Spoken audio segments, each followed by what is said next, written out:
Magandang araw mga bata! Welcome sa ating YouTube channel. Muli, ako si Teacher JM at ngayong araw na ito, ating pag-aaralan ang Makabansa 3, Unang Markahan, ika-6 na linggo ng Revised K-12 Curriculum na may paksang pagbabagong naganap sa pangalan ng lalawigan ng Batangas.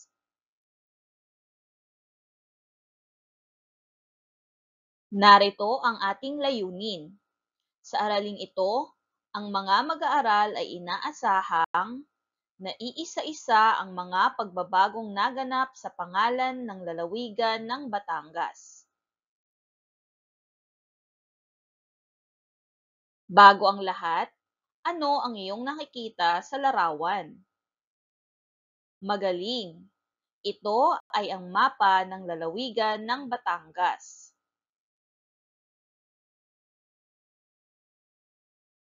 Kaya naman bilang paglalahad ng aralin, ating tatalakayin ngayon ang tungkol sa pagbabagong naganap sa pangalan ng lalawigan ng Batangas. Kumintang, ang unang pangalan. Bago dumating ang mga Espanyol, ang malaking bahagi ng kasalukuyang Batangas, ang paligid ng Ilog Kalumpang at Lawa ng Taal ay tinawag na Kumintang. Kilala ang Kumintang bilang isang lumang pamayanan at isang uri ng awit at sayaw na sikat sa rehiyon.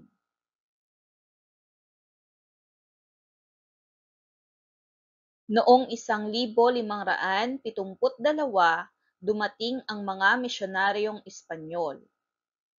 Noong 1581, itinatag nila ang isang pamayanan na pinangalanang Batangan dahil sa dami ng malalaking troso o batang na matatagpuan sa Ilog Kalumpang. Ang salitang batang ay ginagamit din noon upang tumukoy sa mga balsa na ginagamit sa pangingisda sa lawa ng Taal. Noong 1601,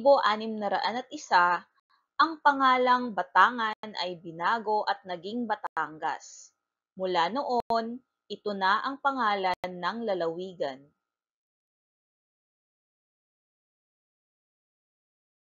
Nagkaroon ng paglipat ng kapital ng probinsya. Balayan, mula 1577 hanggang 1732. Sa loob ng 135 taon, ang Balayan ang naging kabisera ng Batangas. Taal, mula 1732 hanggang 1754, inilipat ang kabisera sa Taal na siyang pinaka-progresibong bayan noon.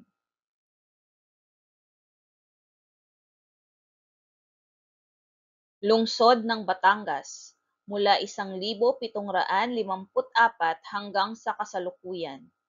Dahil sa sunod-sunod na pagputok ng Bulkang Taal, natabunan ang lumang bayan ng Taal.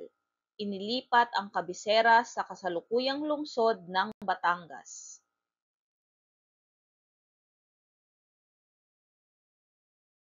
Sa paglipas ng panahon, may mga pagbabagong nagaganap sa ating lugar. Ang mga pagbabagong ito ay maaaring magdulot ng pagbabago sa kasaysayan. Mabuti man o hindi ang naging bunga ng pagbabagong ito, siguradong nag-iiwan ito ng mga alaala sa isipan ng bawat mamamayan.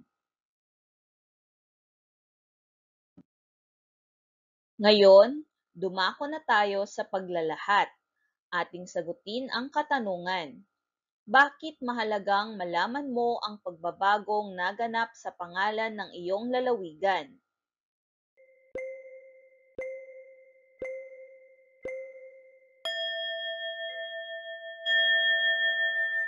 Mahusay! Mahalagang malaman mo ang pagbabagong naganap sa pangalan ng iyong lalawigan dahil sa paglipas ng panahon, Ito ang nagbibigay ng mas malalim na pangunawa sa kasaysayan at kultura na dapat mong malaman bilang kasapi ng iyong kinabibilangang pamayanan.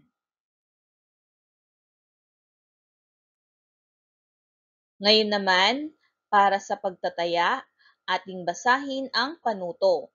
Isulat ang salitang tama kung wasto ang pangungusap at mali naman kung hindi.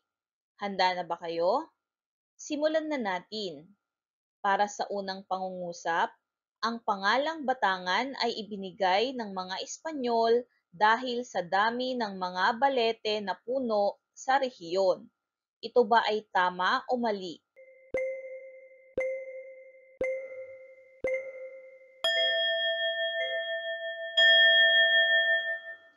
Magaling! Ang tamang sagot ay mali, dahil ang batang ay malaking troso at hindi balete. Para naman sa ikalawang pangungusap, bago dumating ang mga Espanyol, ang malaking bahagi ng kasalukuyang Batangas ay tinawag na Kumintang. Ito ba ay tama o mali?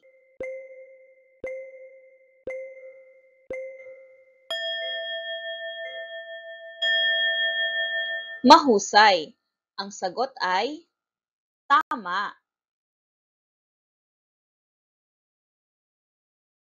Para naman sa ikatlong pangungusap, noong 1601, ang pangalang Batangan ay binago at naging Batangas. Ito ba ay tama o mali?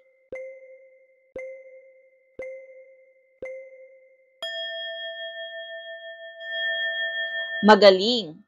Ang tamang sagot ay tama. Para naman sa ikaapat na pangungusap, ang unang kabisera ng Batangas ay ang Balayan. Ito ba ay tama o mali?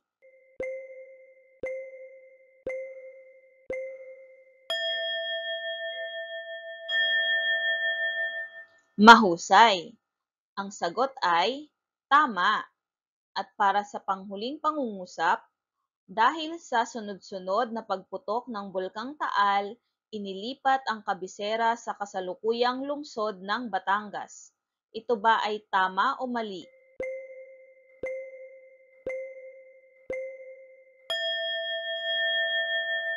Magaling! Ang sagot ay tama.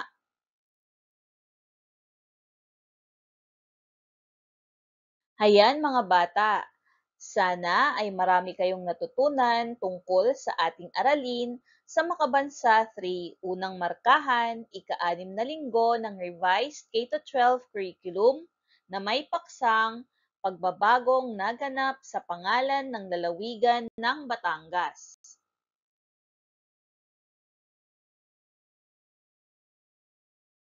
Maraming salamat sa panonood. Muli, ako si Teacher JM at huwag kalimutang mag-subscribe sa ating YouTube channel. Mag-like, comment at share na rin. Hanggang sa muli!